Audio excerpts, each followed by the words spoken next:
vamos a hablar de la Grande Obra Arango y para eso fui y revisé un texto de María del Carmen Suescún Posas, que es una profesora asistente en el Departamento de Historia de Brock University en Ontario, Canadá.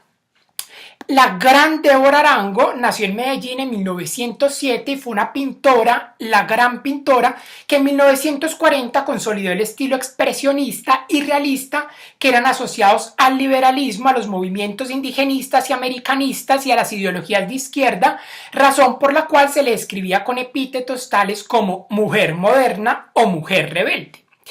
Débora Arango exploró la pintura al óleo, la acuarela, el dibujo, la cerámica, entre otros, pero de todo lo que hizo, lo que más controversia causó fueron los desnudos. Ella se alejó de la pintura costumbrista de la época, nada más y nada menos que a través del desnudo. Expuso la vida privada y la intimidad femenina en sus cuadros, algo que levantó toneladas de polvo en una sociedad conservadora y por lo tanto excluyente y opresora.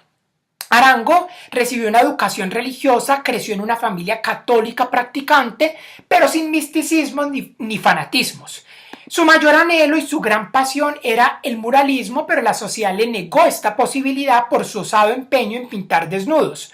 Nunca tuvo el mayor prejuicio por pintar figuras humanas sin nada de ropa o con poca ropa. Abro comillas.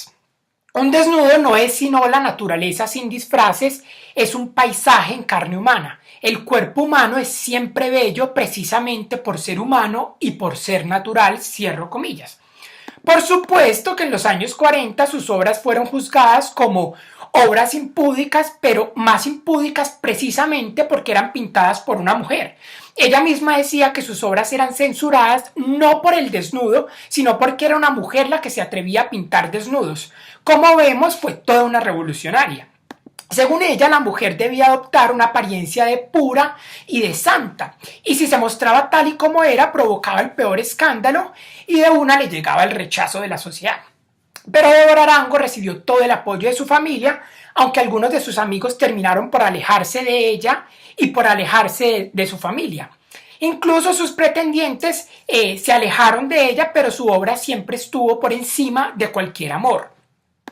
El reaccionario expresidente Laureano Gómez, que tanto he mencionado en otros capítulos, acusó a su obra de ser un atentado contra la moral ciudadana, contra la cultura y contra el buen gusto. Acusaba a Gaitán, a Jorge Eliezer Gaitán, de andar promoviendo semejantes inmoralidades. A pesar de toda la oposición que recibió, Arango nunca se amilanó y no pudieron impedir que siguiera pintando. Lo único que no pudo realizar fueron murales. Para Débora Arango, la mujer era dueña de su propia historia. Exhortaba a las mujeres a seguir adelante con sus ideales, a que no desfallecieran y a que se opusieran a toda la opresión con entereza. Recordemos que para ese entonces la mujer estaba sometida a la voluntad del hombre. Su obra se clasifica en tres aspectos centrales. El primero, expresión pagana, por ejemplo, cuadros como La Indulgencia, La Mística, Manzanas en el Paraíso y Frineo trata de blancas. El segundo, la denuncia social, con cuadros como Esquizofrenia en el manicomio y Salida de Laureano.